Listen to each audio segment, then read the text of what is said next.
This weekly Song Surgeon tip is on the use of markers. Markers are these little labels that exist over top these inverted triangles that you see at the top of the waveform file here. And as this sort of illustrates, the reason for using markers is really to help you define or delineate or label or mark parts or sections of a song so you can easily find them, easily remember what those are. So it's not something you might want to use or you'll need to use in every case, but if you're really trying to take apart a song, you might have 1, 2, 10, 15 different labels up here so you can easily spot each of the different sections of the song that you're focused upon. So that's why markers are used. And let's just briefly cover how you set markers. There are really two ways to do it. The first is to use the marker button here, and whether the song is playing or whether or not you've stopped it, as soon as you click the marker button, it inserts a marker over top the progress indicator, and that's where it is here.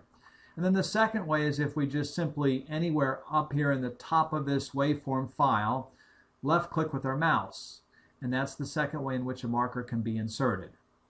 Once you've inserted a marker, then you've got a couple of things that you can do with them. Number one, to precisely position them, you can certainly left click with your mouse while you're over top of them and drag them right or left, and it allows you to move them. That's number one. Number two, when you see this two-sided arrow appear, you can right click, and when you do that you have the option to delete them, which will obviously remove it from the screen completely, or you can select the edit button, and that allows you to, that allows you to put in whatever label that you'd like to put in here. So that's how you change the sort of generic numbering system that we apply to these markers to customize it to meet your needs.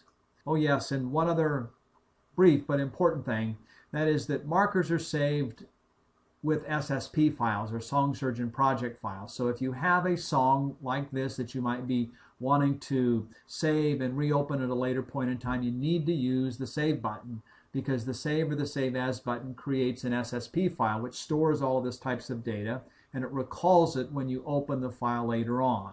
If you were simply to use the export button to create a completely new audio file, you would save things like key or tempo changes, but it does not save any of this other information like these markers. So keep that in mind as you're working with markers and as you determine whether or not you need to save them. So that concludes this video tip for today.